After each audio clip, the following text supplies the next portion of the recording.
Mutual inductance discuss करते हैं। पिछले वीडियोस में जो एक कॉइल के रिस्पेक्ट में हमने जो इंडक्टेंस डिस्कस किया था वो क्या था? वो था सेल्फ इंडक्टेंस।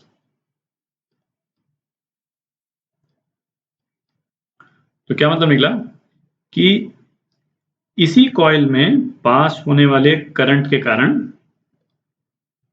इस कॉइल में इंड्यूस्ड ईएमएफ को हमने स्टडी किया, ठीक है?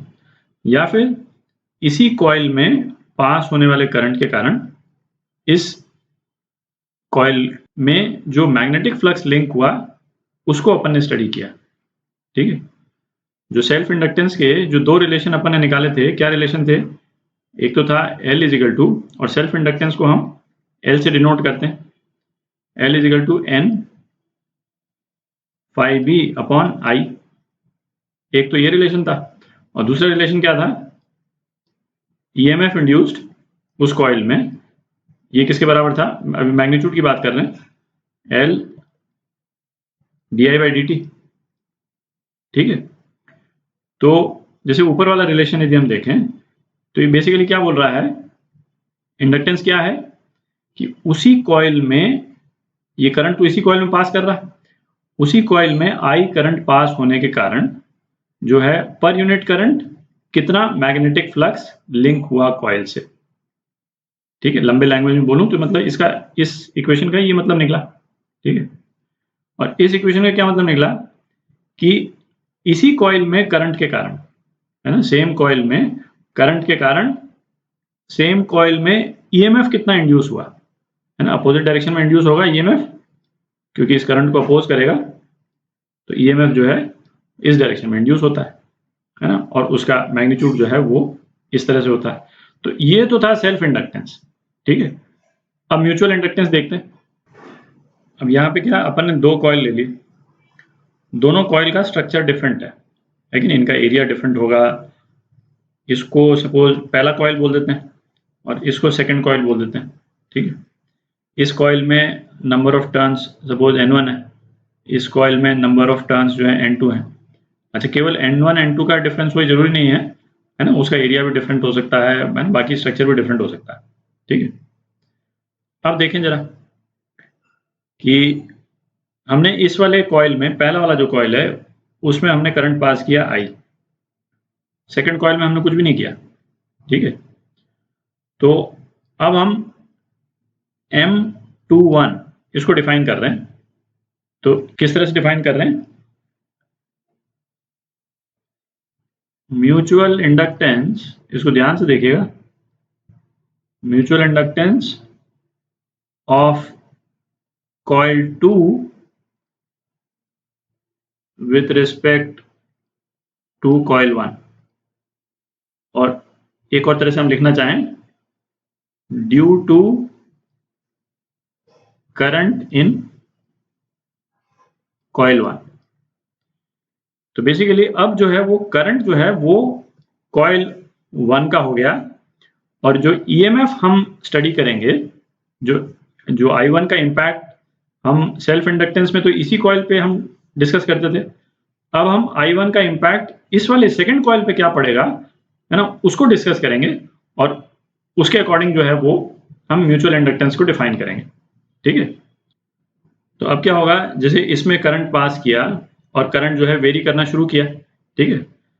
तो क्या होगा, इस वाले कॉइल से मैग्नेटिक फील्ड जो जनरेट होगी वो दूसरे वाले कॉइल पे भी जाएगी, ठीक है? और दूसरे वाले कॉइल के साथ में लिंकेज होगा उसका, इस टाइप से जो है वो मैग्नेटिक फील्ड जो है वो पास करेगी, दिख रहा है? तो अब हम M21 को किस तरह से डिफाइन कर रहे हैं? हम डिफाइन कर रहे हैं, ये है mutual inductance of coil 2 with respect to coil 1, N2, है ना, सेकंड, जो सेकंड कॉइल है उसमें number of turns phi 2 upon current in first coil. Self inductance में क्या था? Magnetic flux link to the coil because of current in the same coil. उसी coil में करंट के कारण इसमें मैग्नेटिक फ्लक्स कितना लिंक होता है। और अब हम कर रहे हैं दूसरे कॉइल में मैग्नेटिक फ्लक्स कितना लिंक हो रहा है, किसके कारण, पहले कॉइल में करंट के कारण। ठीक है, तो इसको हम लिख सकते हैं M21 I1 is equal to N2 phi 2। दोनों तरफ हम डिफरेंशिएट कर दें, M21 di1 by dt is equal to N2 d phi 2 by dt। ठीक है, ये टर्म अपने को मालूम है ये किसके बराबर होगी। इस कॉइल में जब मैग्नेटिक फ्लक्स इंक्रीज करेगा, और मैग्नेटिक फ्लक्स का सोर्स जो है ये पहला वाला कॉइल है, इसमें मैग्नेटिक फ्लक्स इंक्रीज करेगा तो इसमें एक ईएमएफ इंड्यूस होगा जो इस कॉइल के थ्रू मैग्नेटिक फ्लक्स इंक्रीज होने को अपोज करेगा। तो उस ईएमएफ का डायरेक्शन क्या होगा, ये डायरेक्शन होगा जिसको मैं E2 बोल देता हूँ। ठीक है, तो ये N2 d phi 2 by dt ये किसके बराबर होगा, ये E2 के बराबर होगा। ठीक है, M21 di1 by dt ये किसके बराबर हो गया, ये E2 के बराबर हो गया।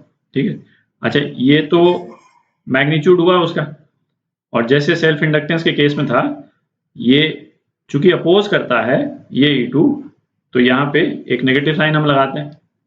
ठीक है, तो ये दूसरा रिलेशन हो गया जिससे हम M21 को डिफाइन कर रहे हैं। तो दो रिलेशन हो गए, जैसे सेल्फ इंडक्टेंस के केस में दो रिलेशन थे, इसमें केवल यही है कि दूसरे वाले में ईएमएफ कितना प्रोड्यूस हो रहा है पहले कॉइल में करंट के कारण, ये देख रहे हैं, पहले कॉइल में करंट के कारण, या फिर दूसरे कॉइल में मैग्नेटिक फ्लक्स कितना लिंक हो रहा है पहले कॉइल में करंट के कारण। ठीक है, अच्छा अब हम क्या कर सकते हैं, अब हम सिचुएशन जो है बिल्कुल रिवर्स कर सकते हैं। ठीक है, रिवर्स कर सकते हैं इन द सेंस कि हम करंट जो है वो केवल सेकंड कॉइल में पास करें और फर्स्ट कॉइल में देखें कि ईएमएफ कितना इंड्यूस हो रहा है। तो एग्जैक्टली इसके कोरस्पॉन्डिंग रिलेशंस अपोजिट साइड में अपने पास में आ जाएंगे। ठीक है, तो दोबारा उसको डिस्कस करने की जरूरत नहीं है, मैं वो जो कंसर्न रिलेशन है उसको लिख देता हूँ सीधा। तो इस वाले केस में क्या है, हमने I2 में करंट, मतलब हमने सेकंड कॉइल में करंट पास किया और फर्स्ट कॉइल में जो ईएमएफ इंड्यूस हुआ है ना, उसका रिलेशन हम निकाल रहे हैं। तो mutual inductance of coil 1 with respect to coil 2 या due to current in coil 2, ये कितना हो जाएगा N1 phi 1 by I2।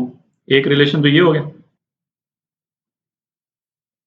ठीक है, और इसके कोरस्पॉन्डिंग रिलेशन क्या हो गया, minus mutual inductance of coil 1 due to coil 2 di2 by dt is equal to E1।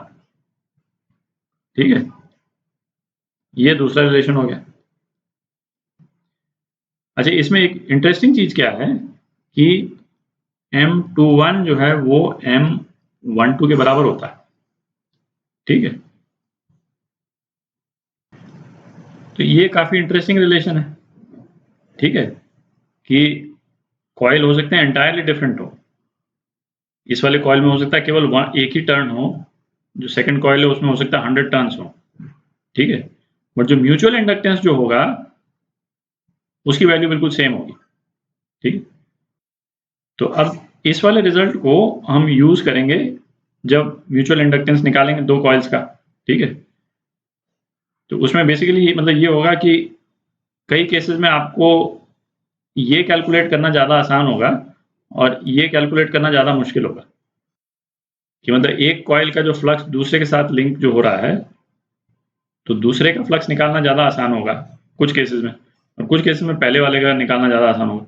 तो जो भी ज़्यादा ईजियर वाला होगा उसको यूज करके हम म्यूचुअल इंडक्टेंस निकाल लेते हैं, क्योंकि हमको मालूम है कि उसका रिवर्स जो है वो उसी के बराबर होता है। ठीक है, तो इसका तो एग्जाम्पल करेंगे तो उससे क्लियर होगा।